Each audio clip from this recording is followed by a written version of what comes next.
I was 27 when my life split in two: the world before I knew, and the world after. I had been working as an interior designer for a boutique firm downtown, finally hitting my stride. The kind of job where clients knew my name, where I was trusted to reimagine spaces that once felt lifeless. For years, I'd told myself if I worked hard enough, things would start to fall into place. And for a while, it seemed like they had. I had the career, the boyfriend, and the best friend who'd been by my side since college. Ethan was my boyfriend. We had been together for 3 years. He was steady, warm, the kind of man who remembered my coffee order and rubbed my shoulders when I came home after 12-hour days on site. And then there was Lila, my best friend, my other half in everything. We met sophomore year in design school, bonded instantly, and became inseparable. Lila was bold where I was careful, reckless where I was cautious. Together, we balanced each other. Or so I thought. Looking back now, the cracks were there, quiet and sharp. I just refused to see them. It started small. Lila teasing Ethan more than usual, laughing at his jokes with that extra sparkle in her eyes. At first, I brushed it off. It was Lila. She was flirty with everyone. Then I noticed Ethan bringing her up more often. Lila said this funny thing, he'd tell me, or, Lila thinks we should try that new restaurant. I wanted to believe it was innocent. I told myself I was overthinking, but jealousy has a way of whispering truths you don't want to hear. The night it all changed, we were celebrating Ethan's birthday. I had planned a dinner, just the three of us, at a little Italian place he loved. I remember setting the table, candles flickering, music low. I was so proud. Everything felt perfect. Until I saw it. The glance. Ethan and Lila, across the table from me, shared something. A look so quick anyone else would have missed it. But I didn't.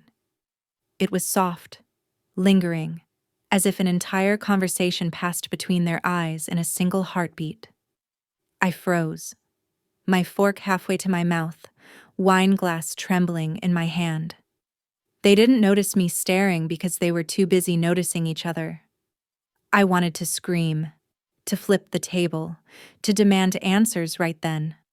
But instead, I forced a smile, swallowed my food, and told myself I'd imagined it.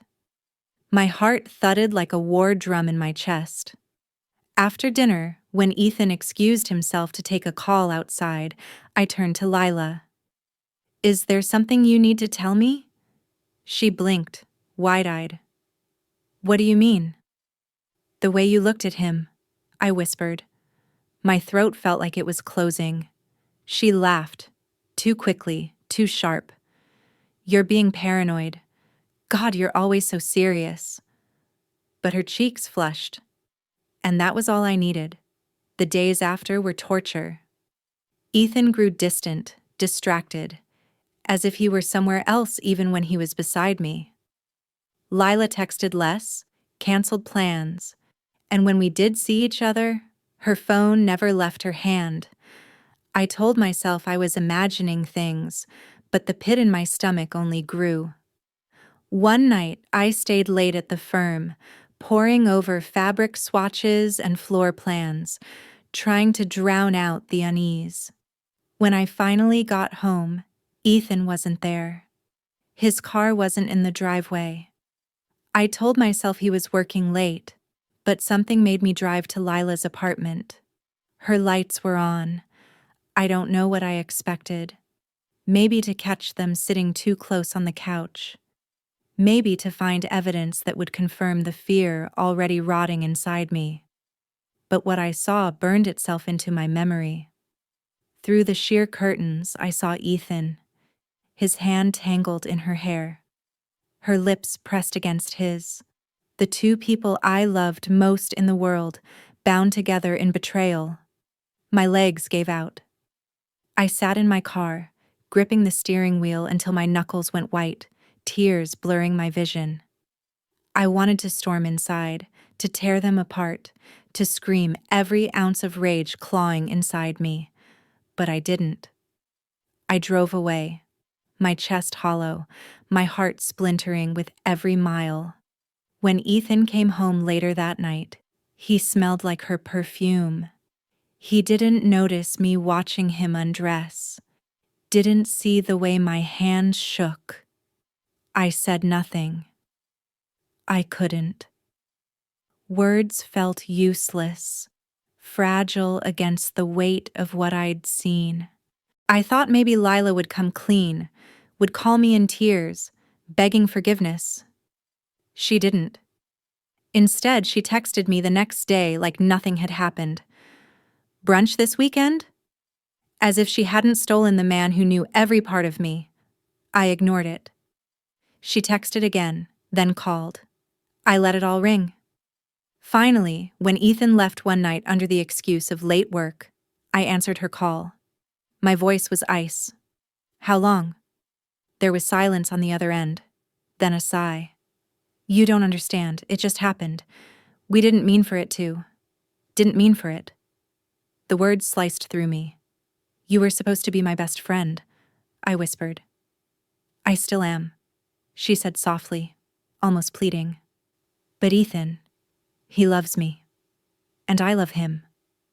Something inside me broke then, in a way I can't ever explain. It wasn't just losing him. It was losing her. It was realizing that the two people I trusted most had chosen each other over me. I ended the call without another word. That night, I packed Ethan's things into a box and left it by the door.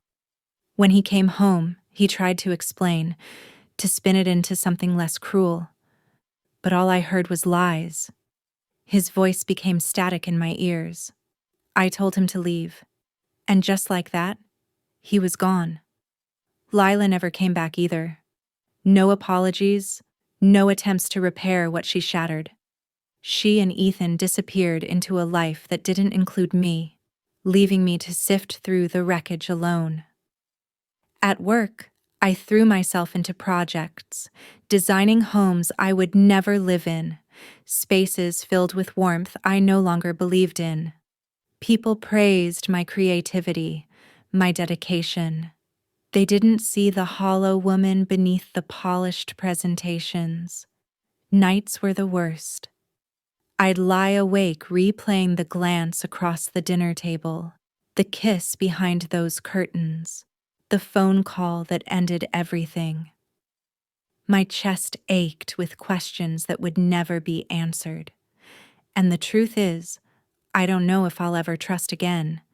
Because betrayal isn't just losing love, it's losing the belief that love can be safe. I lost him. I lost her.